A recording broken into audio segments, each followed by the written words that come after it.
సినిమాలో చూపించడం కూడా కరెక్ట్గా చూపిస్తారు. ఒక పంచ చిని పంచ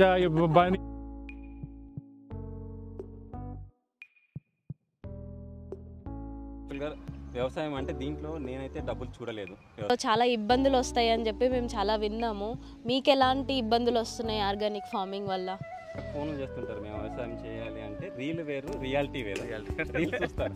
సో ఈ విధంగా మనము ఒక పరిచయ వేదిక అనమాట. అంటే ఏంటి, మన ఫార్మర్స్ నెట్వర్క్ బేసికల్గా వాళ్ళు వాళ్ళ వ్యవసాయంలోకి వచ్చారు, ప్లస్ జాబ్ కూడా చేస్తున్నారు. వాళ్ళ వృత్తి ఏంటి, ప్రవృత్తి ఏంటి ఇవన్నీ తెలుసుకున్నాము. ఐటీ ఎంప్లాయీ చేస్తున్నారు. గ్రామాల్లో ఎవరు వ్యవసాయం చేసేవాళ్ళు లేరు. కూడా న్యాచురల్ ఫార్మింగ్ చేయాలని, ఆర్గానిక్ ఫార్మింగ్ చేయాలని ఎందుకు అనిపించింది? అది అసలు చేసే పద్ధతులు కూడా ట్రాన్స్ఫర్మేషన్ లేదు. ఇంకా జాబ్ చేస్తున్నారు ఇద్దరు, ప్లస్ మళ్ళీ ఈ వ్యవసాయాన్ని మొత్తం 5 ఎకరాల్లో చేస్తున్నారు. నష్టాల నుంచి ఏ విధంగా బయటపడాలన్న ప్రయత్నాలు మాత్రమే ఉంటాయి, నాకు తెలుసు అది. అందరికీ నమస్కారం అండి, నేను ఈశ్వరి. ఎప్పుడు మన ఫామ్లోనే కాకుండా ఇక్కడ నుంచి మనం ఏం చేస్తున్నామంటే, ఇంతకుముందు కూడా మన నెట్వర్క్ ఆఫ్ ఫార్మర్స్ని చూపించాము. దాంట్లో భాగంగా చిరంజీవి, ఉదయ్ బేసికల్గా వాళ్ళు వాళ్ళ వ్యవసాయంలోకి వచ్చారు, ప్లస్ జాబ్ కూడా చేస్తున్నారు. వాళ్ళ గురించి తెలుసుకున్నాం, అసలు ఏ విధంగా వాళ్ళ అనుభవాలు, దాని తర్వాత అసలు వాళ్ళ వృత్తి ఏంటి, ప్రవృత్తి ఏంటి ఇవన్నీ తెలుసుకున్నాము. సో ఈ విధంగా మనము ఒక పరిచయ వేదిక అనమాట. అంటే ఏంటి, మన ఫార్మర్స్ నెట్వర్క్ని మనము కస్టమర్స్కి కానీ లేకపోతే వ్యవసాయం చేయాలనుకున్న వాళ్ళకి కూడా ఈ విధంగా మనం పరిచయం చేసుకుంటే వాళ్ళకు కూడా ఒక ఇన్స్పిరేషన్, మనము ఒక ఉత్తేజాన్ని ఇవ్వడం జరుగుతుంది ఈ విధంగా మనం చేయడం వల్ల. సో చిరంజీవి గారు నమస్తే అండి. ఉదయ్ గారు నమస్తే అండి. సో అసలు మీరేంటి? మా బ్యాక్గ్రౌండ్ వచ్చి మేము అందరిలానే మేము కూడా ల్యాప్టాప్ టెక్నికల్ అండి, ఐటీ ఎంప్లాయీ. సో మీరు కాకపోతే ఏంటంటే ప్రజెంట్ సినారియోలో అందరూ ఐటీ ఎంప్లాయీస్, లేకపోతే ఏదో జాబ్ ఓరియంటెడ్లో గ్రామాల నుంచి బయటకు వచ్చేస్తున్నారు. గ్రామాల్లో ఎవరు వ్యవసాయం చేసేవాళ్ళు లేరు. ప్లస్ చేస్తున్న వాళ్ళు కూడా ఏంటంటే ఎక్కువ మోతాదులో కెమికల్ ఫార్మింగ్ చేస్తూ భూములు చెడిపోతూ, ప్లస్ రకరకాల రోగాలు, క్యాన్సర్ ఇవన్నీ ఇప్పుడు లేనివి ఇవన్నీ వస్తున్నాయి. అందుకని మీకు వ్యవసాయం చేయాలనేది ఎక్కడో ఒక దగ్గర తట్టింది. అది కూడా న్యాచురల్ ఫార్మింగ్ చేయాలనేది, ఆర్గానిక్ ఫార్మింగ్ చేయాలని ఎందుకు అనిపించింది? అది అసలు న్యాచురల్ ఫార్మింగ్, ఆర్గానిక్ ఫార్మింగ్ చేయాలనిపించి అంటే ఎవరు చేయట్లేదు అన్న మీ ఇన్స్పిరేషన్ ఏంటి? యాక్చువల్లీ ఎవరు అంటే అదే చేసేవాళ్ళు తగ్గిపోయారు, ప్లస్ అది చేసే పద్ధతులు కూడా ట్రాన్స్ఫర్మేషన్ లేదు. ఇంకా ముందు వాళ్ళకి ఇప్పుడు ఒక వ్యవసాయం ఒకటి ఉంటుంది, దీని అంటే ఇక్కడ కాయగూరలు అనేవి మనకు భూమిలో నుంచి ఇట్లా పొలాల నుంచి వస్తాయి అనేది ఇప్పుడు మన పిల్లలకి తెలియదు. ఇప్పుడు మా పిల్లలకి కూడా తెలియాలని ఉద్దేశంతో మేము స్టార్ట్ చేసాం, వాళ్ళకి ఒక ఆరోగ్యమైన ఫుడ్ ఇవ్వగలం అనే మంచి ఉద్దేశం. అయితే ఇప్పుడు అటు మీరు అటు జాబ్ చేస్తున్నారు ఇద్దరు, ప్లస్ మళ్ళీ ఈ వ్యవసాయాన్ని మొత్తం 5 ఎకరాల్లో చేస్తున్నారు. ఇది మనకి కంది, బటాన్ చెరువు నుంచి కంది బాంబే వెళ్ళే హైవేలో ఈ విలేజ్ పేరేంటి? కోలంపేట దగ్గర 5 ఎకరాలు మీరు లీజ్ తీసుకొని చేస్తున్నారు. ఈ లీజ్ ఎంత పడుతుందండి సంవత్సరానికి? అది మామూలుగా రైతులకి ఎట్లా ఇస్తారో అట్లానే ఇచ్చారండి. మామూలుగా మనకు తెలియడానికి మనకి యాక్చువల్గా మామూలుగా 1,00,000-1,50,000 ఉంటుంది కదా మామూలుగా. అదేంటంటే మనకు దాంట్లో మనకు ఇనిషియల్ ఎక్స్పెన్సెస్ అవన్నీ ఉంటాయి, డ్రిప్ ఇరిగేషన్స్ అవన్నీ మనకి ఏంటంటే అది భూమిని బట్టి మనకు ఏరియాని బట్టి మారుతుంటుంది రేట్లు అనేవి. మేము ఏంటంటే మామూలుగా ఇప్పుడు మా వృత్తిపరమైన జాబ్ చేస్తూనే మాకేంటంటే సపోర్టింగ్గా మాకు ఆయన మెయిన్ అయినా మేమేంటంటే ఏదో సపోర్టింగ్ అట్లా చూస్తుంటాము. మేమైతే మామూలుగా మెయిన్ మా ప్రొఫెషనల్కి చేయకుండా చేస్తుంటాం చేయాలన్న ఉద్దేశంతో. యాక్చువల్గా చాలా మంది నాకు ఫోన్ చేస్తుంటారు, మేము వ్యవసాయం చేయాలి అంటే రీల్ వేరు రియాలిటీ వేరు. రీల్ చూస్తారు, రీల్ చూసి రీల్ వేరు రియాలిటీ వేరు. ఫస్ట్ నాతో పాటు రండి, భూమిలో తిప్పుతాను. ఆ తిప్పిన తర్వాత 2-3 సార్లు తిరిగేసరికి వాళ్ళకి అది కూడా ఏంటంటే ఇప్పుడు మామూలుగా చూస్తున్నాం కదా సార్, మామూలుగా రెగ్యులర్ లైఫ్లో ఏమవుతుందంటే ఇప్పుడు మామూలు ఎక్సర్సైజ్లు అని చెప్పేసి అనవసరంగా అట్లా చేసే బదులు కూడా నియర్ బై ఇప్పుడు మనం ఎక్కడ ఏరియాలో ఉన్నా కూడా ఆ నియర్ బై ఏరియాలో వారానికి ఒక్కసారైనా అక్కడ ఉన్న సిటిజన్స్ నియర్ బై రైతుల దగ్గరకు వచ్చి వాళ్ళకి ఎంతో కొంత ఉపయోగపడే పనులు చేస్తే వాళ్ళకి ఆరోగ్యంగా పరంగా బాగుంటుంది.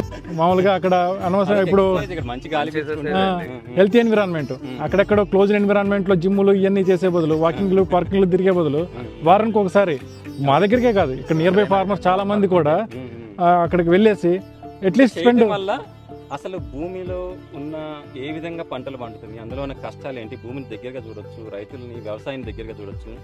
ఈ వ్యవసాయంలో నుంచి వచ్చే ఉత్పత్తులు ఏవైతే ఉన్నాయో టమాటా కానీ, పప్పులు కానీ, కూర కానీ, పండ్లు కానీ అసలు విలువ ఇవ్వట్లేదు కస్టమర్స్. అదేంటంటే చీప్గా తీసి పడేస్తున్నారు, 5 రూపాయలు కావాలి, 10 రూపాయలు కావాలని.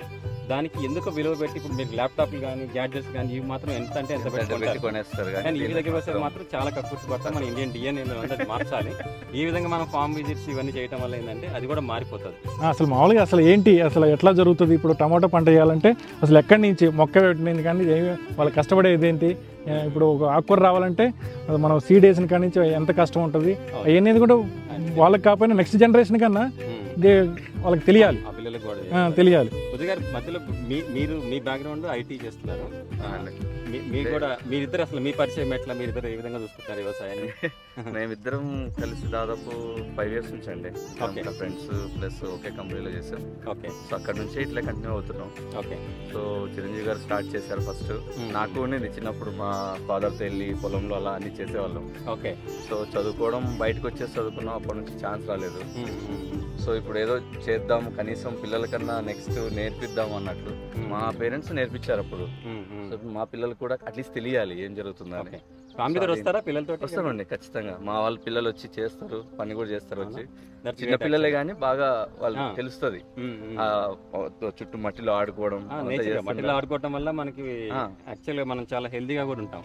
సో అలా చాలా ఛాన్స్ వచ్చింది, అలా కంటిన్యూ చేస్తున్నాం. మా ఫ్యామిలీ నుంచి కూడా ఓకే మంచి పని చేస్తున్నారు. ఫ్యామిలీ సపోర్ట్ అనేది మెయిన్ అండి. సపోర్ట్ అండి. ఫ్యామిలీ సపోర్ట్ దాకా వచ్చారు కదా. ఇప్పుడు నేను అడుగుతున్నాను, వ్యవసాయంలో ఆల్మోస్ట్ నేను 10 సంవత్సరాల నుంచి ఉన్నాను అంటే దీంట్లో ఫ్యామిలీ సపోర్ట్ కానీ సోషల్ సపోర్ట్ కానీ ఎందుకురా నీకేం పిచ్చి పట్టినరా జాబ్ చేసుకుంటున్నావు కదా పక్కన వాళ్ళు అంటారండి, సోషల్ గా అంటారు. అంత అవసరమా మనకి? ఇప్పుడు కావాలంటే మీకు అంత హెల్తీ ఫుడ్ కావాలంటే బయట మార్కెట్ లో చాలా ఉన్నాయి కదా, కొనుక్కోవచ్చు కదా. మీరు ఎందుకు పండించాలి? ఇప్పుడు మనం తెచ్చుకునే ఒక స్తోమత మనకు ఉంది అంటే మరీ అంత రిచ్ కాదు మామూలుగా ఆ ప్రోడక్ట్ మనం తెచ్చుకోవచ్చు. ఎందుకు అంత కష్టం, ఎందుకు దాంట్లో ఏమైనా వస్తుందా అని అంటారు. కాకపోతే ఏం వస్తుందా అని కాదు.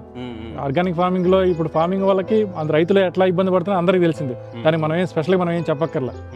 కాకపోతే ఏంటంటే అదొక ఇంట్రెస్ట్ ఉండాలనుకున్నారండి మీరు. సింపుల్ గా చెప్పాలంటే మనం పక్క నుండి గట్టి మీద మాటలు చెప్పడం కాదు, దిగి చూపిస్తే అది జనాలకు తెలుస్తుంది అనే చేయాలనుకున్నారు. చాలా చాలా మంచి ఉద్దేశం. ఆ ప్రాక్టికల్ గా చేసేవాళ్ళు కొద్ది మంది ఉంటారు. మీరు అలసిపోకుండా ముందు ముందు ఇంకా కంటిన్యూ అవ్వాలని కోరుకుంటూ, అంటే మామూలుగా మీరు అడ్వైజ్ చేసేది ఏంటంటే యాక్చువల్గా వ్యవసాయం అంటే దీంట్లో నేనైతే డబ్బులు చూడలేదు. వ్యవసాయం చేసేటప్పుడు అయితే పోవటమే కానీ ఏ విధంగా డబ్బులు పోకుండా ఏ విధంగా నష్టాల్లోంచి ఏ విధంగా బయటపడాలన్న ప్రయత్నాలు మాత్రమే ఉంటాయి నాకు తెలిసి. అంతే. మీ అనుభవం ఏంటి? అంతే సార్, ఇప్పుడు మీరు చెప్పింది కరెక్టే. ఇప్పుడు మామూలుగా కెమికల్ ఫార్మింగ్ లో చేసిన రైతులకైనా మామూలుగా ఇట్లా ఇప్పుడు ఆర్గానిక్ ఫార్మింగ్ రైతులకైనా ఎవరు రైతు అనేవాడు రాజు అంటారు కానీ ఊరికి పదానికి రాజు, అది రాజు కాదు. మన సినిమాలో చూపించడం కూడా కరెక్ట్ గా చూపిస్తారు. ఒక పంచ చిని పంచ బనీనా చూపించి పేరు కూడా రాజు అంటారు కానీ చూపించడం భేదవాడగా చూపిస్తారు. అది రియాలిటీ. సో కానీ మీరు ఇంకా అలసిపోకుండా కొంచెం దీంట్లో నుంచి కొంచెం కొత్త ఎక్స్పెరిమెంట్స్ చేస్తూ వాల్యూ ఎడిషన్స్ కి వస్తే కనుక ఇది మామూలుగా ఏంటంటే మామూలుగా ఇప్పుడు మనకు చాలా యూట్యూబ్ ఛానల్ వాళ్ళకి ఏంటంటే దీంట్లో ఈ విధంగా చేస్తే ఇన్ని లక్షలు వస్తాయి, ఇన్ని కోట్లు వస్తాయి అని చెప్పేసి ఎవరు ఎంటర్ కావచ్చు. కాకపోతే ఏదో ప్రాఫిట్స్ అని కాదు, ఇంట్రెస్ట్ తో చేసి ఒక హెల్త్ ఎయిమ్తో చేయాలి, అంతేగాని అంతే కొద్దిగా ప్రాఫిట్స్ అనే ఓరియంటెడ్తో చేయకూడదు వ్యాపారం. అప్పుడు మనం చేస్తున్న ప్రకృతి వ్యవసాయానికి విరుద్ధంగా వెళ్తాం. ఎప్పుడైతే ప్రాఫిట్ ఓరియంటెడ్ వెళ్తామో మనం ఇక్కడ ఇక్కడ ఇట్లా చేస్తే ఇంకో డబ్బులు ఎక్కువ వస్తాయి అని ఆటోమేటిక్ మన మైండ్ సెట్ ఏమవుతుంది, ఓకే ఇక్కడ వేసేద్దాం మందు వేస్తాం అని వచ్చేస్తుంది. నెక్స్ట్ జనరేషన్ కూడా పిల్లలకి కొద్దిగా న్యాచురల్ గా తింటే కూడా అట్లీస్ట్ వాళ్ళు బయట ఎక్కువ తింటున్నారు, కనీసం ఇవన్నా కొద్దిగా అందితే తింటే హెల్తీ నష్టం నుంచి కొంచెం ఒక నెక్స్ట్ జనరేషన్ చేద్దాం అన్నట్లు ఒక ఉద్దేశం కూడా ఉంది. సో అది అందరికి ఇవ్వలేం కానీ వీళ్ళనంత మంచి ఉద్దేశం మీది. యాక్చువల్గా ఈ రోజు అంతా హార్వెస్టింగ్ సీజన్ మీరు చూస్తున్నారు కదా, హార్వెస్టింగ్ చేసుకుంటే కూడా మాకు టైం ఇవ్వలే అన్నారు కానీ మేము మిమ్మల్ని బాగా సతాయించి. Thank you. అయితే wish you all the best అండి. థ్యాంక్ యూ సో మచ్ అండి. Wish you all the success. Shailu thank you. వీళ్ళ సపోర్ట్ ఉంటేనే మనం అనుకున్న మన డ్రీమ్స్ వీళ్ళు ముందుకు తీసుకెళ్ళగలుగుతారు. మేమైతే కలగంటాం ఇట్లా ఉండాలని, ఆ కళలకి అందరూ సహకారం ఇవ్వాలి కదా. నమస్తే ఉదయ్ గారు, మీరు ఆర్గానిక్ ఫార్మింగ్ చేస్తున్నారు కదా, అంటే దీంట్లో చాలా ఇబ్బందులు వస్తాయి అని చెప్పి మేము చాలా విన్నాము. మీకు ఎలాంటి ఇబ్బందులు వస్తున్నాయి ఆర్గానిక్ ఫార్మింగ్ వల్ల? మెయిన్ గడ్డి అండి. ఎంత చేసినా మేము కెమికల్స్ ఏం కదా, సో గడ్డి బాగా వస్తుంటుంది. సో కంటిన్యూగా దాని ప్రాసెస్ తీస్తూ ఉండాలి, అది మెయిన్ ప్రాబ్లం అవుతుంది. సెకండ్ ఏంటంటే కస్టమర్ ఏమనుకుంటారు, చూస్తే అంత నీట్గా ఏదో కడిగినట్లుగా ఉండవండి ఆర్గానిక్ ఎప్పుడు. సో వాళ్ళు ఏమనుకుంటారు, వాళ్ళ పర్స్పెక్టివ్లో వాళ్ళకి నీట్గా ఉండాలి, కానీ ఆర్గానిక్ అలా రావు. అవి మేము మ్యాక్సిమం ట్రై చేస్తాం అలా రావడానికి, కానీ మెడిసిన్ ఏం కాబట్టి కొద్దిగా మచ్చలు అలా వస్తుంటాయి.